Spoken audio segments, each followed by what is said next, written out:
Bonjour et bienvenue, voici notre tour d'horizon économique, géopolitique, sanitaire et boursier. Nous sommes le lundi 28 septembre. Pour comprendre comment tourne la planète finance, c'est sur la bourse au quotidien et nulle part ailleurs. L'épisode du jour s'intitulera Puisqu'on paye la France pour s'endetter, pourquoi se priver?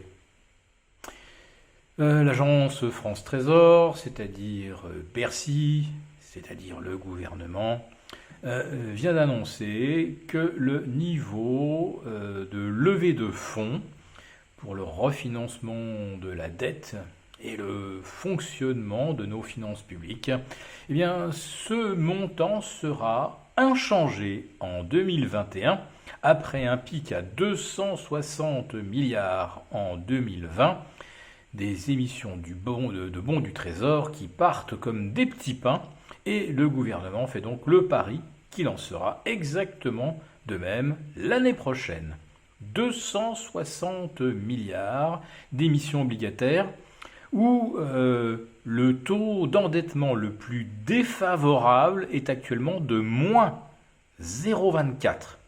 Si on regarde sur des échéances plus courtes, dites de moyen terme, et c'est là un petit peu le cœur des opérations de refinancement du Trésor, eh bien, quand on regarde le 5 ans, on paye la France 60 points de base pour s'endetter.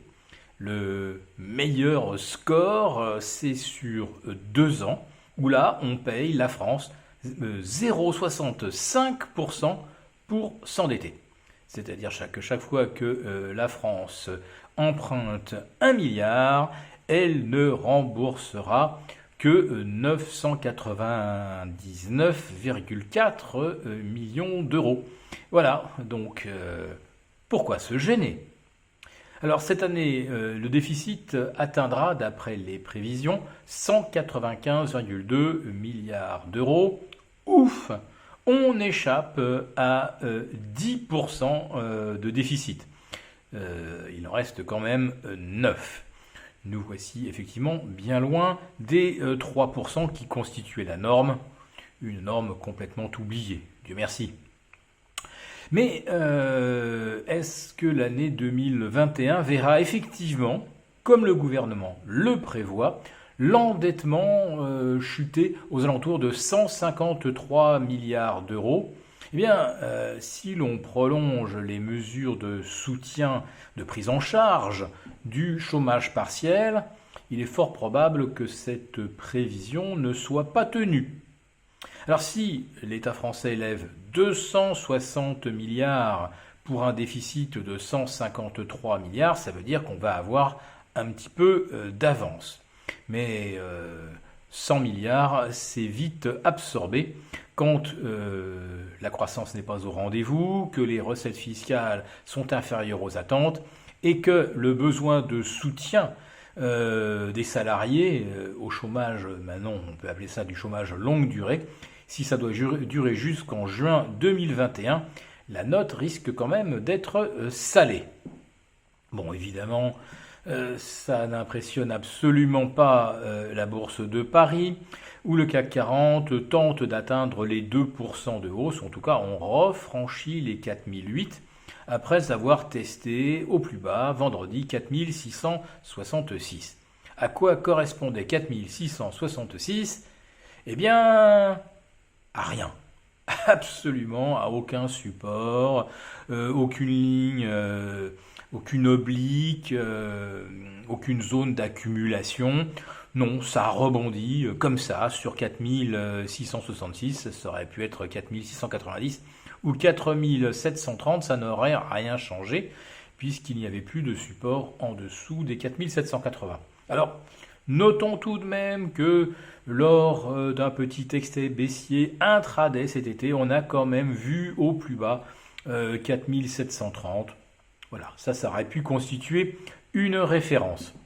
Et c'est surtout qu'après 5% de baisse la semaine dernière, et vendredi matin on en était même à moins 6,5 sur la semaine, bon là on commençait à atteindre des niveaux où il était assez logique qu'on observe des rachats à bon compte, des rachats de découvert.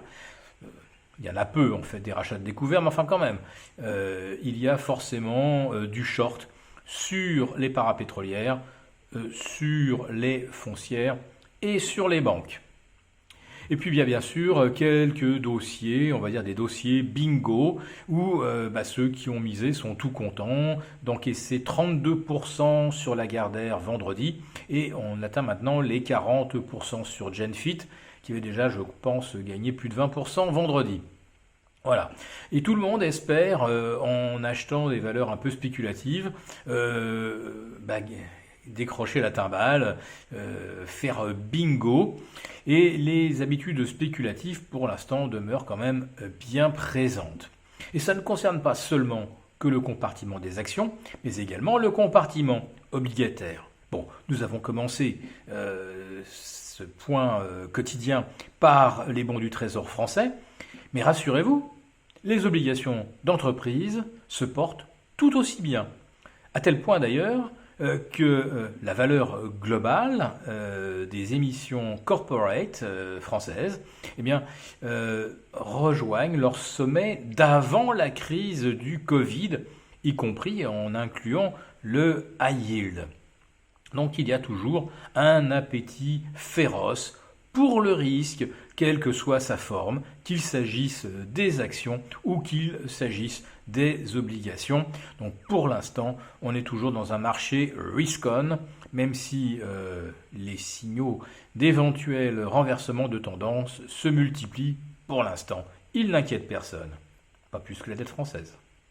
Si cette vidéo vous a plu, n'hésitez pas à nous mettre un pouce. On vous retrouve demain pour une quotidienne et pour un live avec nos abonnés de Béchade Confidentiel.